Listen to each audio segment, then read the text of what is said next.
right, moving on to hour 2. So this whole Starbucks thing, have you guys heard anything about this Starbucks thing at all? Wait, it has something to do with the owner and yeah. So Jordan Schultz, actually a friend of the show. Yeah. He, I don't want to give the complete backstory, but Jordan Schultz, his dad, one of the founding members, CEO, CEO was what I heard. Starbucks. When he goes on the McAfee show, they call him Lil Latte, is what they call him. That's hilarious. Anyway, this dude, he's got more money than he knows what to do with, and he chose to be an NFL insider. That's something he wants to do as a career. Really, really likes that type of work. So he and Ian Rappaport went at it with each other, right? And Ian Rappaport basically, if I understood correctly, on one of his reports came on, dunked on him, like basically saying you're wrong with that. Well, Lil Latte ran into him at the Starbucks at the Combine and said, "Hey, bub, let's go." Well, can I add a little bit more to that backstory? Yeah. So Mr. Lil Latte, that is a great nickname, by the way. That's hilarious, which is one of those that only Pat could get away with. Apparently, he reported that Mr. Matt Stafford and Tom Brady, I believe it was, were at just happened to be an off season, in the middle of February, just happened to run into each other. Well, this is how they glossed it over. But what happened is what basically Stafford and Brady were in some ski resort where Brady was basically fluffing and being like, "Yeah, you got to go to the Raiders. You got to go to the Raiders. It's a done deal, blah, blah, blah, blah." It got then reported by Mr. Jordan there. And then it seemed as if within like a couple hours that the league was like, "Yo, do you understand what you just reported? That just is basic tempering, basic collusion. It's going to look bad for everyone." And then Aaron Rappaport came out and said, "Hey guys, just random tweet here, but Matt Stafford was vacationing with his family and just happened to bump into Tom Brady. Totally unrelated, not official. Here's the story." And then this proceeded to happen. Yeah. And so Adam Schefter the next day, after they had words and got into it and everything, Adam Schefter the next day, another insider obviously, tweeted this out, a picture of the Starbucks that they happened at, and said, "Head on a swivel." So I just thought that was absolutely awesome. Now, you guys know on the McAfee show, they have Mad Mel Kiper on there all the time, right? He's a pretty regular guest. Mad Mel Kiper. You know who Mel Kiper is, Jake. So, as a matter of fact, this guy right here. Who the hell is Mel Kiper in a way? Right. So that guy. Anyway, Ty Schmidt doing his impersonation of Mel Kiper, Mad Mel Kiper, I should say. There's going to be some language here. I just about guarantee it. So if you got kids in the room, earmuff it. Be prepared to skip ahead or just move on to the next podcast. I completely understand. But here was what Mad Mel Kiper had to say about the whole situation here between Lil Latte and Ian Rappaport. Here we go. Not only do we have fights between insiders, which we'll talk about. No. What are your thoughts on that, man? Now, because you've been coming here a long time, so you understand. Absolutely long time. Well, you get a young pup like Jordan Schultz, who he's trying to really put his stamp on the game. Apparently, Ian Rappaport, well respected in the industry, has a lot of sources, a lot of people he's trying to talk to an agent. Goes up to a counter at a local Starbucks. Had like a venti caramel macchiato, or I believe is what he ordered. With Splenda, I believe. Yeah, with Splenda, a couple Splenda. It could be a sweet and low. Can't exactly remember what kind of 0 calorie sweetener he decided to go with. Jordan Schultz steps in and says, "No, he won't have a venti." So Rap Sheet says, "Okay, I'll have a grande, caramel macchiato." No, he won't. No, you won't have one of those. All right, I'll take a tall, and we'll be done with this. I'll get out of there. Jordan Schultz, again, this is according to my sources. I wasn't boots on allegedly. Much like what's going on at a University of Mississippi. Yes. Just like we said yesterday. Well said. You guys dig into that. Lord have mercy. There was the grandstanding police hopped out on their high horses. I don't know if you saw that. Yeah, it was good to see. We weren't even a full show back, and we called them out. Almost for them an hour and a half into the program yesterday. It was great. But what we're saying is this is all alleged, but certainly with some people talking about some realities. Yeah, without a doubt. So he said, "No, you're not going to have any coffee. Not in my house." Okay? You've been saying a lot of shit about me. You've been refuting a lot of the stuff that I've been saying. He said, "Water only for this guy." Rap Sheet gets a small, plastic cup of water. Because Jordan Schultz's dad, obviously. He owns Starbucks. Yeah. Jordan Schultz is the heir to the Starbucks empire, if you will. Mm-hmm. He smacks the water out of his hands and says, "Fucking do something about it, Rap.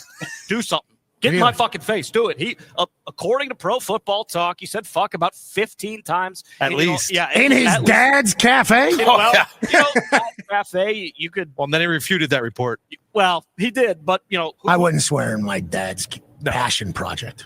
Dad's cafe, or you could even take that as far as say, I mean, Rap Sheet basically disrespected this guy in his own living room. Said, Okay, yeah. You're going to come in here with mud on your shoes and walk through my Put his living balls room. on his table. Exactly.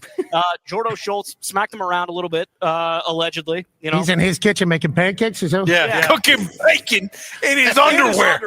Yeah, there it is. Exactly. That's basically what was happening. Shout out Danny Sansucci or whatever. Still bringing it. Yeah, still bringing it. And then obviously Rap Sheet, he said, listen, enough is enough. I feel threatened here. This guy's got crazy eyes right now. I'm going to have to call NFL security. NFL security came up. I don't know what eventually happened. I think they took Jordo Schultz out back, beat the shit out of him with a couple lead pipes. Behind his dad's house? Exactly. Yeah, they called him Big Dom. Dom. Yeah. Well, Big Dom don't do that. The arrow. Big Dom is a handshake. You never know. He's not an ankle flaker. But I don't know if this is breaking news or not, but I believe today, after the men kind of go through the drills on the field, Jordo Schultz and Ian Rappaport are going to fight to the death at the 50-yard line. That's combine. That'll be fun. That's combine. And for those that are new to the show, we're not 100% sure if that's going to happen. That's just all being That's alleged at the here. moment. Yeah. Right. There's a chance one of these people clip the end of that. Sure. Say on ESPN. It is being reported by a man wearing a purple suit. Great suit. It is a great suit, by the way. So anyway, there you go. That's the update on the drama in Indy. We started to talk about the other night. I think it's freaking hilarious. And then today on the McAfee show, I watched a little bit of that. I believe it was today or yesterday. Anyway, they interviewed Ian Rappaport when he walked up. They were yelling, "The champ is here! The champ is like Ian didn't completely cower down and scream, 'I'll call the cops.'" Anyway, when he went to walk away, they said, "What kind of coffee is that, Rap Sheet?" And he walked off like that. And then he came back. His few minutes later, he went Dunkin' Donuts. He was drinking Dunkin'. He didn't go back in the Starbucks that day. So That's hilarious. a little drama. I looked at Mandy yesterday. I'm like, why didn't we go to Indy? I didn't even think about it this year.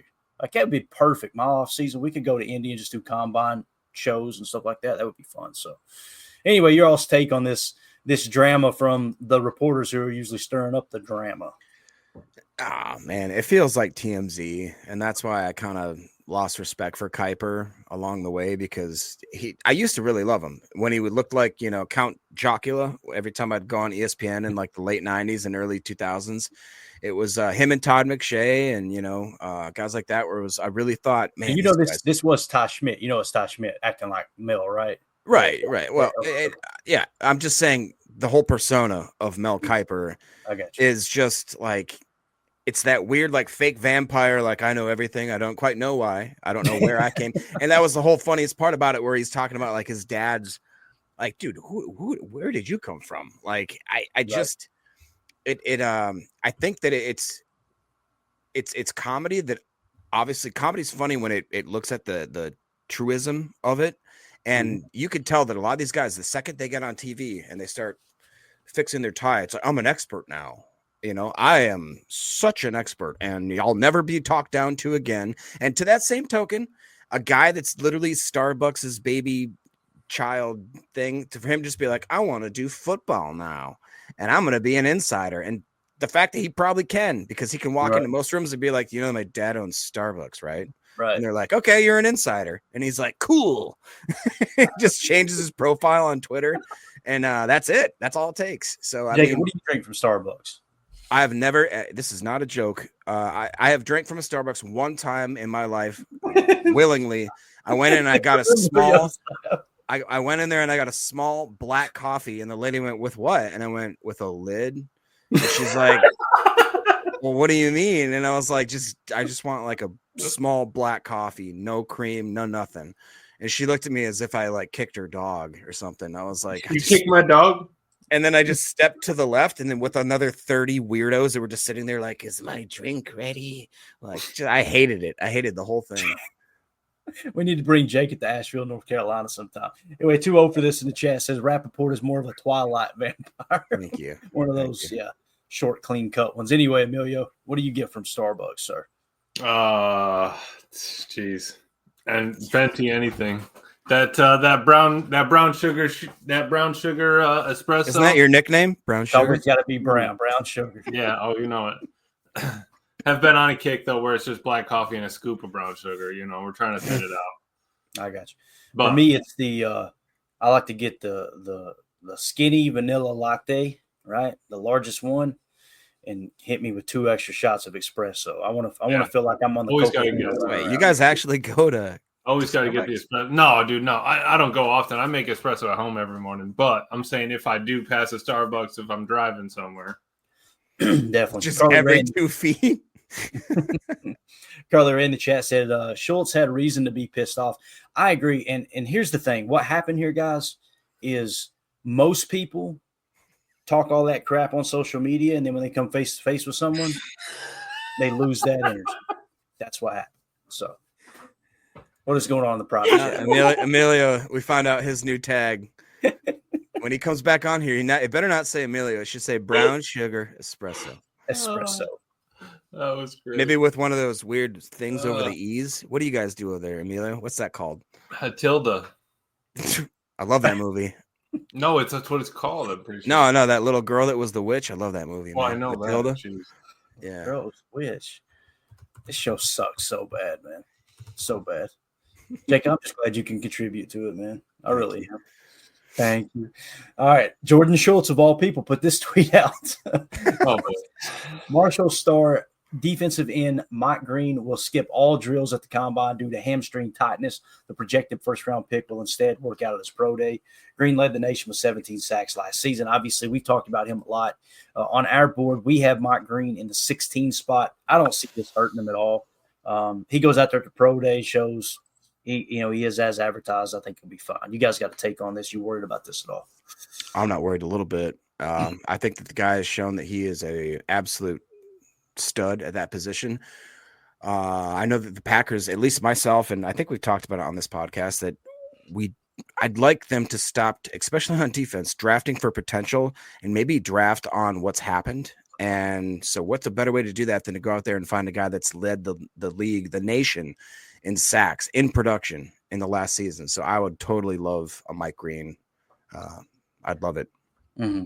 Yeah, and listening to the GM Shuffle with Mark Dominic, I'm pretty sure now that I've listened to it enough, but he was saying that if they're skipping the combine and they're like a high, if they're high up there, you probably didn't need to see it. If you're like that, where they got a lot of their information was going to the Senior Bowl, going to those kind of games where you see them up against other talent, especially from a small school like that. He was saying it like a smaller school like Marshall or Toledo or any of the, North Dakota State, any of those guys that you think might not be able to, just need to see him in a live couple reps game like situation against those, those higher level talents. And as long as you see that, man, I think that as long as you can talk to him and figure out who he is as a person, you should be able to move forward with it.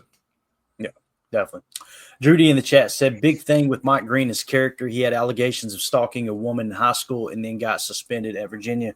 So he transferred to Marshall. And we read the story the other day, Drew, and I guess it just depends on who you want to believe, but the whole reason he transferred to Marshall was because I think it was something to do with coaches and stuff like that as well, right? If I remember correctly, the story was that he liked the coach, and that was someone else I'm pretty sure that was Walter Nolan. That was Walter Nolan. That's right. But Mike Green, when we were trying to dig into it, I was going to say she didn't. I don't think she came out and said. I think it was like a double allegedly sort of thing. Yeah, two people down or something.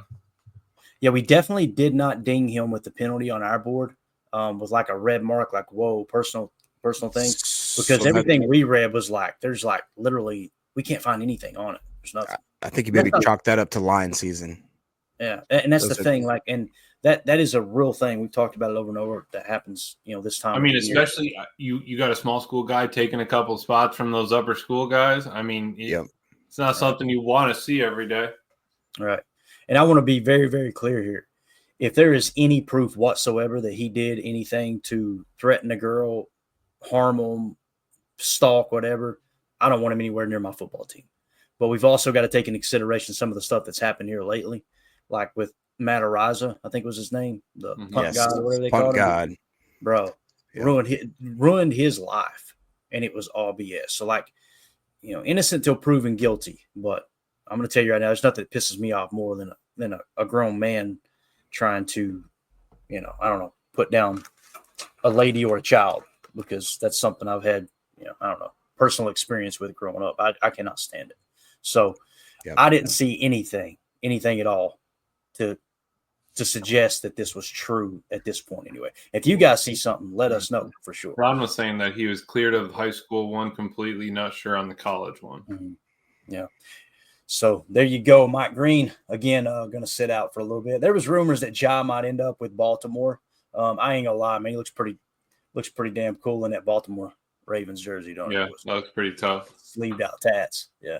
Looking good. So it says ML Football said the Baltimore Ravens are the favorite to trade for all-pro cornerback Jair Alexander. Baltimore will pair Alexander with all-pro Marlon Humphrey, a lockdown duo. And they also, I think, mentioned that, obviously Lamar Jackson was one of Jair Alexander's best friends in college at Louisville. So that would make a lot of sense for sure. Coach Lynn in the chat, thoughts on DJ Reed? How do you guys feel about DJ Reed? You got an opinion on him before we move on to the next topic? Honestly, I'd love it. If we're going to spend money on someone, that would probably be my pick on defense. I just feel like that he fits the bill. But that being said, I mean, I don't know. Looking at this draft, I've heard some people say that they thought it was a deep draft for cornerbacks. I do not agree. I think we have to take one at least in the first 3 rounds and then take a stab at one. I love what's that guy's Mello Dotson. Love to see if we maybe could take a stab on him. Kobe Bryant in the late rounds. Dorian, I believe Dorian Thomas or Dorian something from Virginia Tech. He apparently ran real well today. So Dorian Strong, I believe it was. So how much would you be willing to pay DJ Reed? That's the question, Jake. DJ Reed. I did like how he played though. That's a Jets guy, right? That's a Jets corner. I mean, what is he asking for? I mean, I would be comfortable within the 10 to 12 region, and that's pushing it. Calculated market value is $14.7 million. Okay, yeah. And one of the comps. Here's the thing though, he's 5'9" is my thing. Now again, when you look at the passer rating when targeted too, his passer rating when targeted was like an 80 something. So 5'9", I don't see that happening. Yeah. Jair Alexander's was 77.6. Carrington Valentine's getting no love, 69 passer rating allowed. And again, DJ Reed was that dude that finished in the 80s. So now is DJ Reed better than Keyshawn Nixon? Probably. But do you want to pay $14 million? You know what I mean, Emilio? How do you feel about that? And I think that they're trying to get away from the smaller corner. Ja's 5'10". So I think that they're trying, if they were going to go get a DJ Reed, I don't think that's who they're looking for. I think when we go to the draft, we got to kind of key in on corners over 6 foot that they like. That Noah Williams, I think, coach, is that Cal corner. That's what I was just going to say. Yep. I liked it. I think any corner with size we need to kind of keep an eye on. Anyone over 6 foot, 6'1", I think that they wanted because we went from a 5'10" that got hurt 2-3 times. We're mad that he's not on the field. We're upset that he's not playing, not worth his contract. We can't go back small again. It's like what we did with the running backs. I mean, you gotta reboost it, bolster it. We got a big wide receiver. Let's get a big corner, and kind of go from there. Yeah, for me, it's for the right price. I'd say no to anyone, or I wouldn't say no to no one. Yeah, that's true too. You know what I mean? Like both are true. If you get DJ Reed for less than $10 million per, I'd be all right with it. But if it's going to be 14, and like we said, those numbers are typically it's a little bit more than that. So if it's 15, 16 million per, that's a tough sell for me. It really is. Because again, I think I would rather stick with what we got, roll the cap, and roll with Carrington Valentine and Keyshawn Nixon. Carrington Valentine better be starting next year, man. I'm telling you. Yep. If we go and sign a corner or we draft a corner and they put Carrington on the bench and we're starting that rookie corner and we're starting Keyshawn Nixon and we're getting burned, I'm going to be so mad, man, because Carrington did everything he was supposed to do last year. Like he really stepped his game up. Do you think Hafley would let that happen with being the DB guy he is? I doubt it. Paulson Adebo keeps getting mentioned in here, so let's look him up real quick. I remember when I looked him up, I was not impressed at all. Emilio, do you have access to PFF by chance? If I go, I was pulling it up. Yeah, I'll get the contract here to see if we get a Paulson Adebo comp. Is he a free agent? Yeah, he is a free agent. Here we go. Yeah. All right. So pull up his PFF there, and I'm going to go over who did he play for last year? The Saints. Yeah.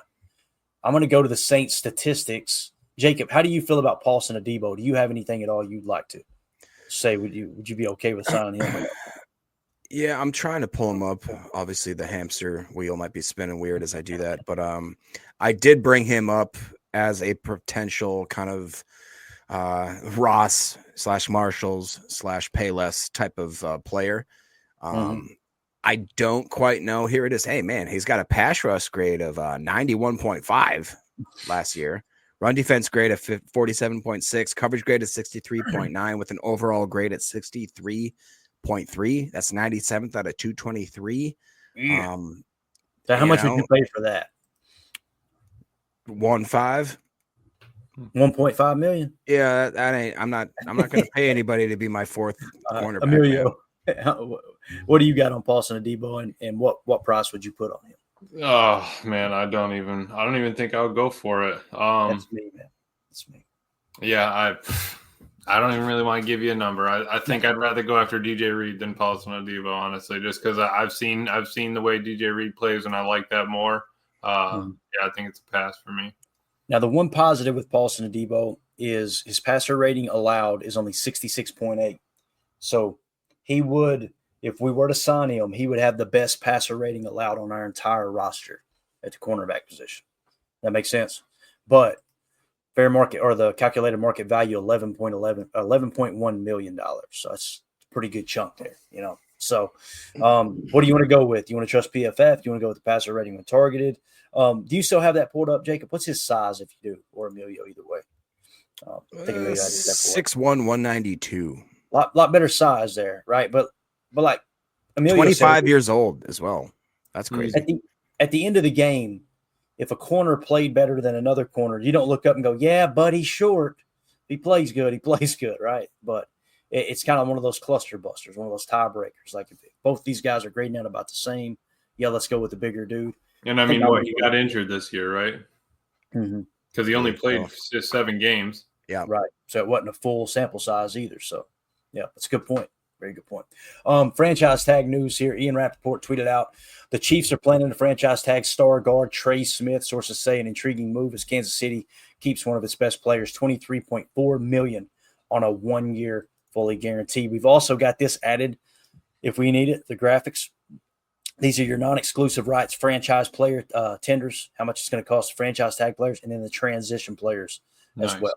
So we've got that on tap. Now, if you guys ever need it, it's saved here in the overlay.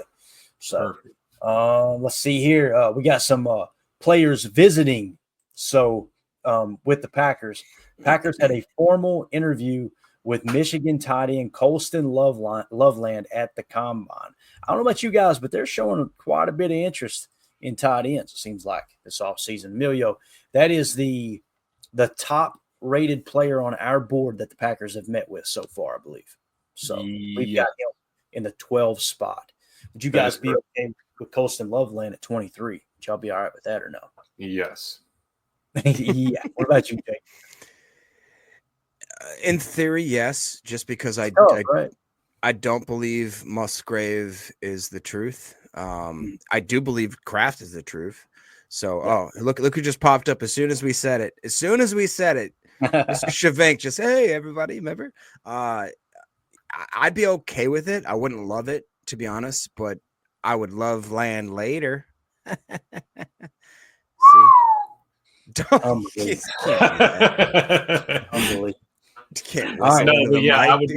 I'd be totally fine with that. And remember, when it's when we get to those 30 visits, right? The 30 visits, that's 1-2 days up in Green Bay, right, where they get to see everything. That's going to be so big. So they even work out for them too, right? And maybe you do a little foot in the door here, get to know them. When you're at the Combine, say, all right, is it really somebody we want to bring in? I think that's huge.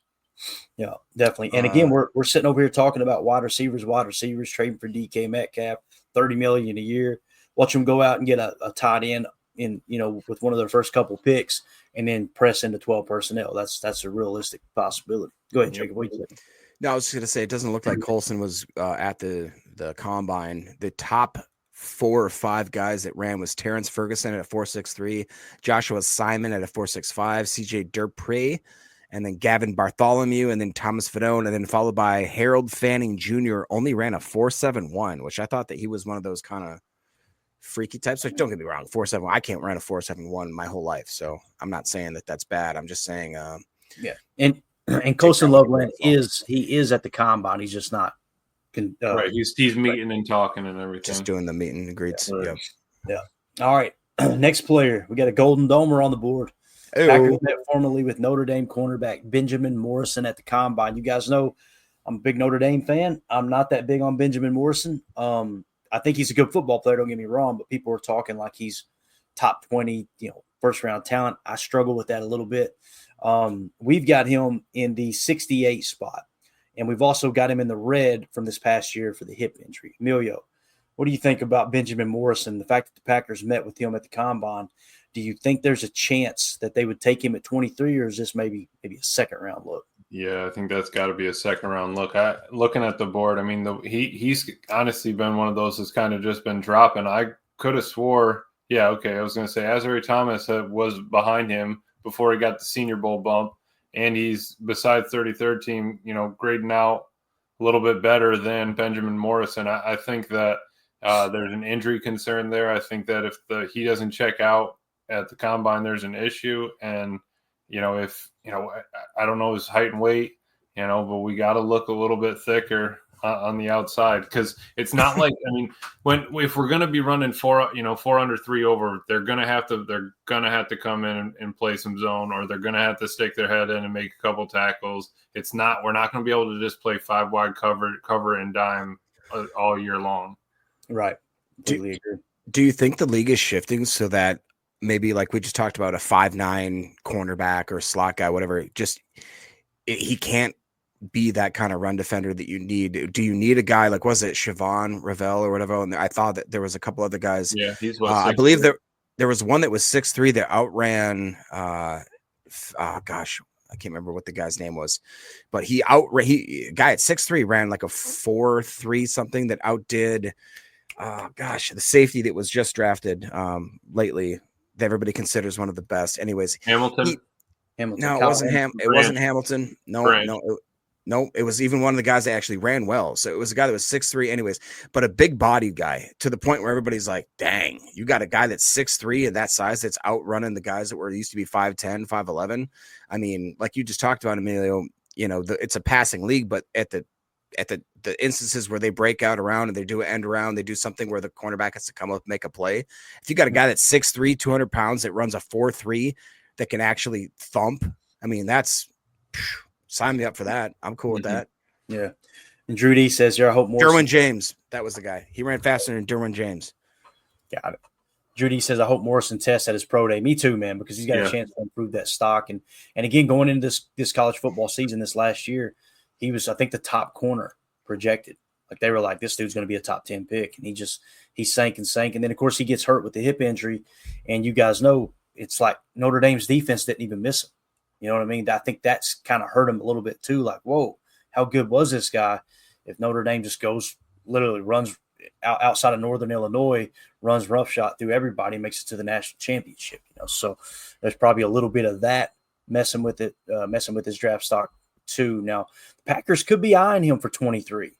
I would feel a lot better about it if he fell to the second round. We got him there, though. I'm honestly thinking the more we talk about it, that they're going to take, if Campbell falls, they're going to take Campbell. Jihad Campbell. The more we talk about it, I think if the corner that they like's not there and it's not a tackle that they like, I could 100% see him taking. Didn't Jihad Campbell run pretty well too, Emilio? Yeah, he was a freak. Trying to see here. Jihad Campbell? Jihad Campbell, linebacker out of Alabama. His overall score, according to NFL.com, is an 82. His athleticism score is 82. His production score in college is 79. So, what was his 40, Emilio? Do you happen to have that? I don't. Oh, I've got it right here. Never mind. I'm sorry. 4.52 is what he ran. Yeah, that is a goody pick. It is, man. 100%. Another guy that's getting a little bit of love here from the Gutenator is Jahdae Barron out of Texas. Obviously, the Packers met with him.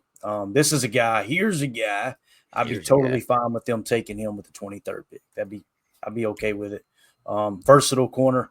He's played slot. He's played outside. He is in the 22 spot on our board. And according to PFF, he was the third highest graded corner in all of college football last year. Yeah, so, he ran a 4.39 today, so that definitely helped him out. What's his size? Any idea how big Jahdae Barron is? Yeah, let me see here. I can't remember if he was a shorter guy or not. Yeah, Drew D says Barron had a great day today. He really did. 5'11", 194. Okay, that's about Ja's size, right? So Jair's size, I should say, not Jahdae Barron's size. Yeah, Jair's size. There you go. All right, yeah. This year, Edgerrin Cooper, Jahai Campbell. Could y'all imagine? Now, here's the thing, though. Why did we lose to the Eagles? Why did we lose to the Eagles? That's what you got to keep asking yourself because they're like at the top of the hill right now, right? If we added Jahai Campbell in the first round, does that get us over the hump against the Eagles? You know what I'm saying? Like if that was the only pick you can make in the entire draft, does that get you over the hump? It really doesn't. You know? No. Emilio didn't want to You hear got to that. go trenches, right? I'm thinking like you'd have to go trenches, right? You have to go on offense too. You know what I mean? That was the biggest issue against the Eagles. Am I wrong, guys? Am I remembering it wrong? No, you're not wrong. You're not wrong. What I would say to that is that this is one of the deepest D-line drafts in a recent while. So if you want to pull the trigger on a different position in the first round and chase a couple D linemen in the couple later rounds, I think that's a possibility. Okay. All right. Emilio and Clayton, there's an interesting if you had to pick just by position group, what would you rank wide receiver, interior offensive lineman, interior defensive lineman? Wide receiver, interior offensive line, interior defensive line. Interior defensive line, top priority. Okay. Right. If you say interior offensive line, if it's not center, then it's not even a second tier. So I would have wide receiver and interior offensive line is the same. Now, if you made me choose between the two, personally, I'd probably go wide receiver over guard. That's just me. That makes sense. Does that answer your question? I'm taking the D lineman first. I'm taking building the wall second, and third, I'm taking the wide receiver. There you go. So the only thing we disagree on is the wide receiver guard. Yeah. And again, when you say interior offensive line, if you're talking center, hands down, I would go defensive tackle, center, then wide receiver for sure. Right. Okay. People just ignore the center position like it's not that important. It's the only player on the field that touches the ball every single play. And they're setting protections and helping set the blocking for the idea in the mock and being on the same page with. Mm-hmm. I mean, it's they're huge. The ones snapping the silent count that we still can't get figured out. So. Right, exactly. All right, so you guys know we talked pretty handedly about the Aaron Rodgers to LA thing the other day, and I don't know if you guys remember, but I did mention with Matthew Stafford, I had heard that he was told by the team, go out and get your best price. Right, we'll get to that tweet here in a second. But essentially, Matt Stafford's returning to the LA Rams. And I had said in this tweet, not going to lie, I'd love to see McVay and Rodgers could do together with the Packers, knocking them out the playoffs, of course.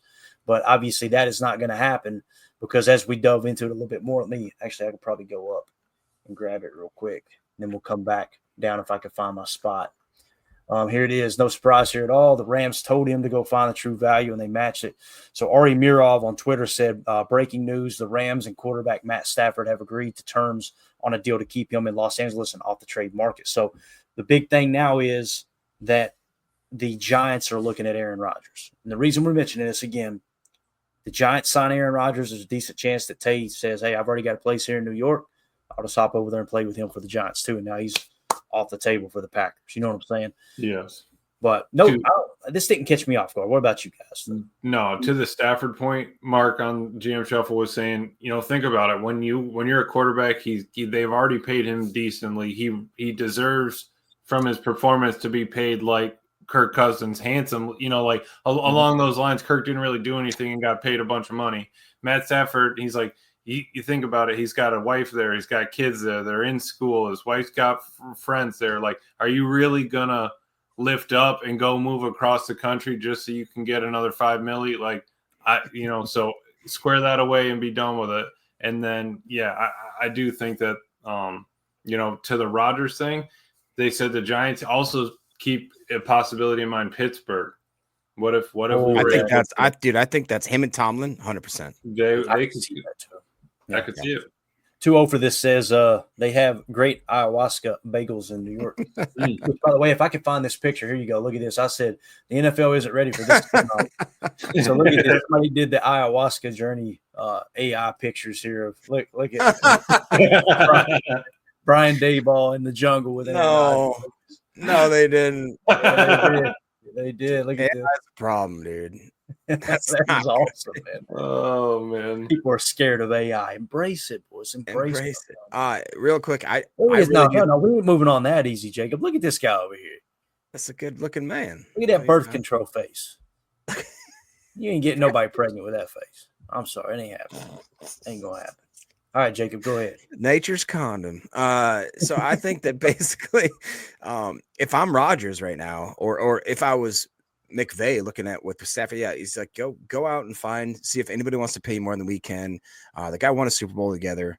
He understands the offense. McVay is not a dumb guy. He understands that if I go out and even if I get a Rodgers or insert whatever quarterback in, it's going to take some time. It's just there's no way they're going to, God, Duval. There's no way that it's just going to be clicking in just like, maybe it would, but odds are that it won't. And he's no Duval.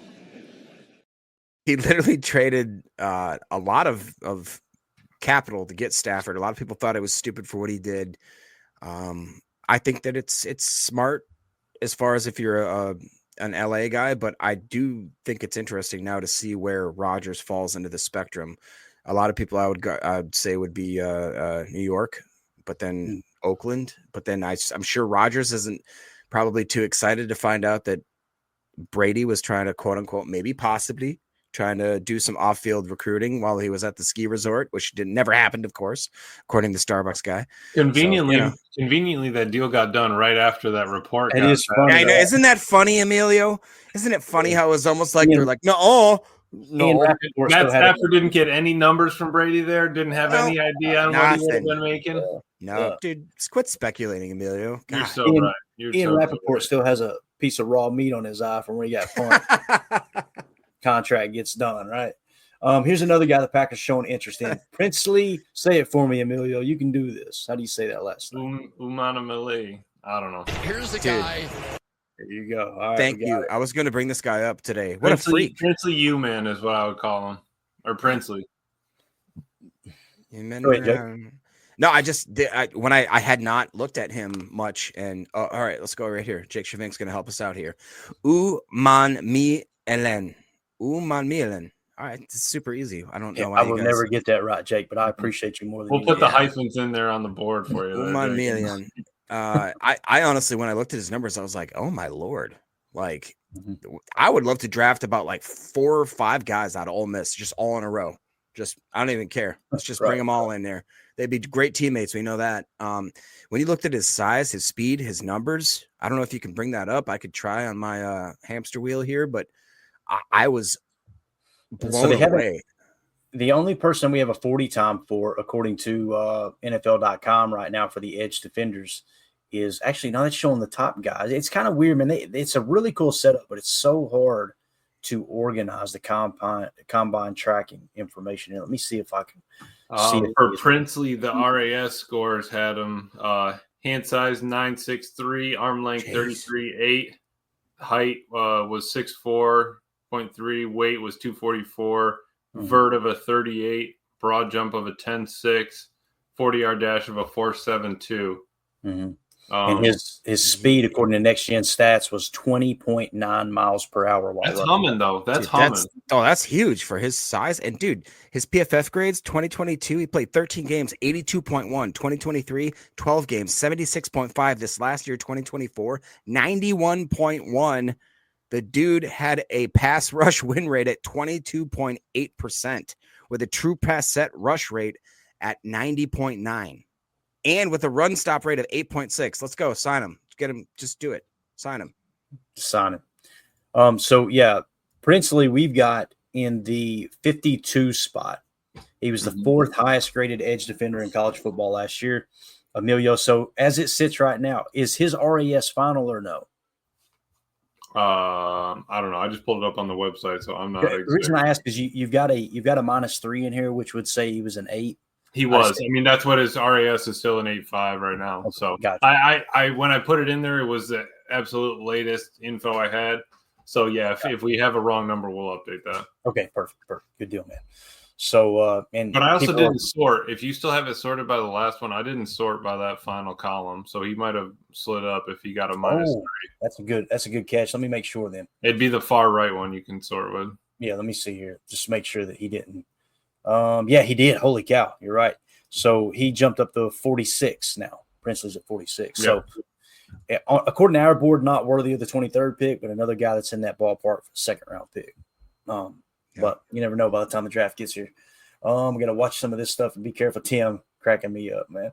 Here's a guy. Look at him sliding in there. Oh man! All right, so we got some early RASs that came in here. CJ West, we talked about him a little bit in Indiana. Shout out to Kent Lee Platt, I think is how you say his name, at MathBomb over on X doing the RAS work for us. CJ West, defensive tackle, Indiana, 9.16 is his early RAS. It may have changed now, but when I tweeted that out, that's where he was at. Just to rattle some of these off. Here's what we were talking about with Jahad Campbell. Obviously, it was early. They still had some agility scoring to do, but his was sitting at a 9.85 RAS. So he's going to be an absolute freak for sure. Let's see, was there anything else that we wanted to hit on here real quick? We hit the trade. We hit that. Yeah, of course, that. Here we go. Alfred.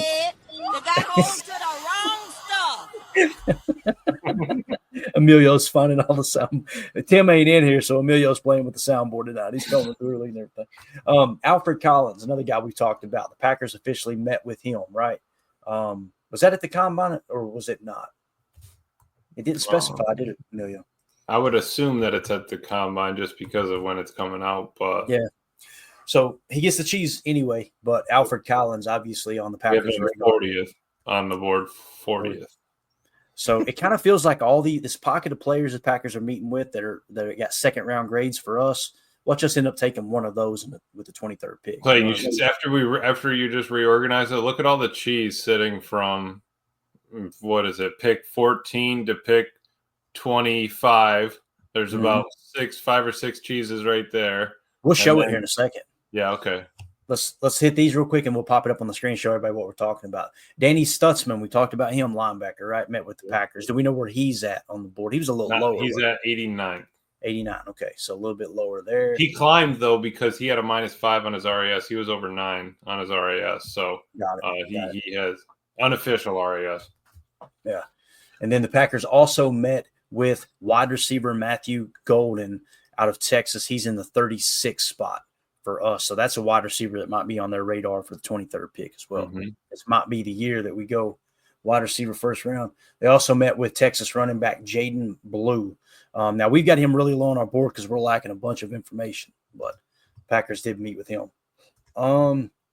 Talked about that. Oh, this is interesting, and this is the last thing, and then we'll actually let me pull up the board, and then if we have time, we'll hit on this. I know we're way over, but let's see. Let's go here. Bang. All right. So this is what Emilio was talking about when we got the cheese on our draft board. You'll notice the logo right here next to the name. We've mentioned it before. Now the board really starts to talk to you, doesn't it, Emilio? Like you can kind of see, all right, where are the Packers looking? 14th overall prospect in Colston Loveland. They met with him. 16th overall prospect, Kenneth Grant out of Michigan. You drop down, Jahad Campbell is the 22nd best prospect out of Bama. Jahdae Barron is the 23rd prospect out of Texas. Walter Nolan, 24th. As a Raku, do we have that? Is that okay? 25th on our board. That's a Boston College kid. Played with Hafley. So if you looked at this, Emilio, you probably say, as of right now, these are probably the dudes that are on that short list of for players. Pick 23. Pick 23. Absolutely. Pretty cool, man. That's awesome that it talks to you that way. And then if you slide down, you're going to get a couple more pockets. You get your next window. This is working into your second pick. What in the 40s or I'm sorry, 54. Yep. So you're working these guys just a little early because people might be working down their board. So Right. this is your second window.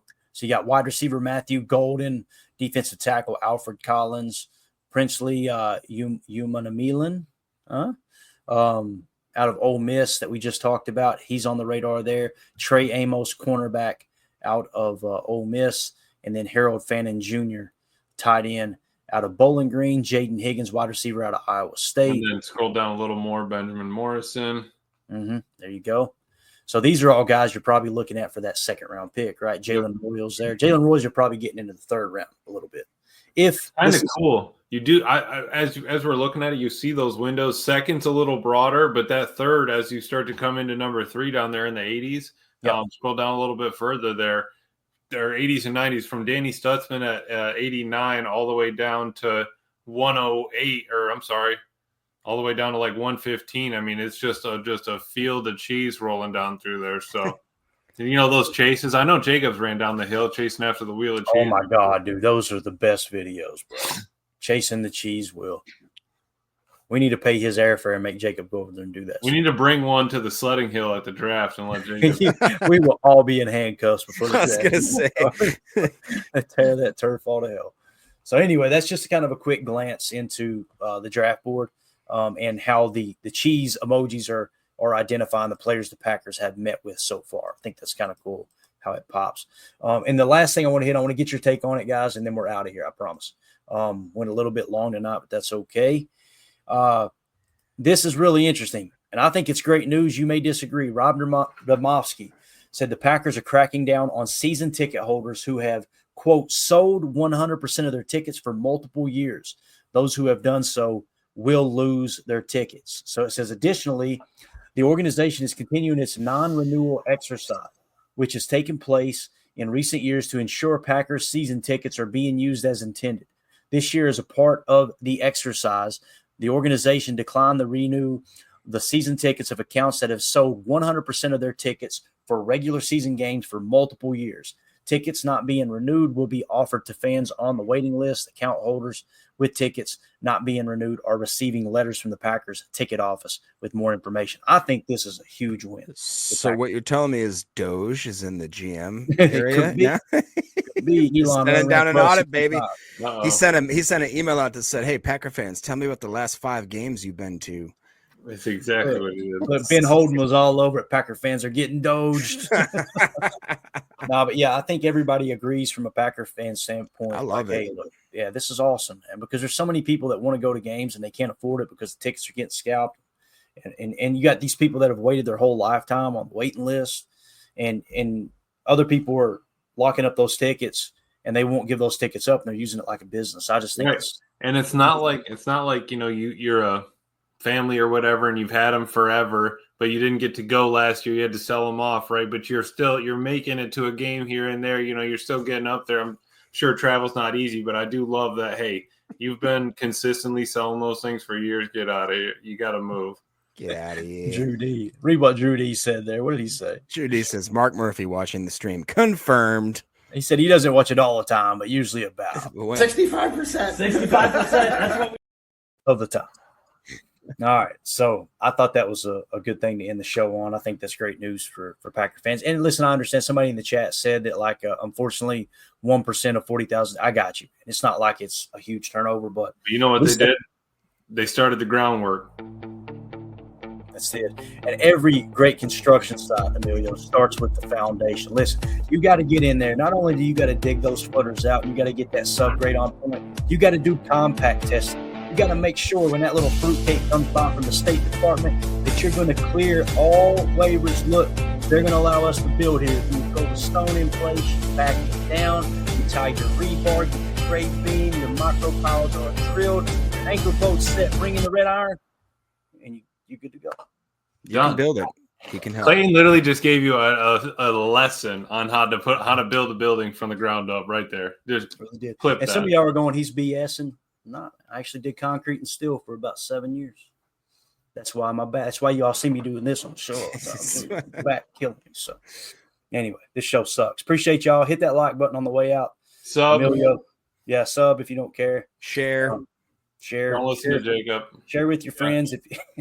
If you don't have friends, share it with a stranger. Okay, we're your friends. That's sad to think about. If we're your only friends, that's sad. But we'll always be here because we don't have friends. Bye. And we go. Bye, guys.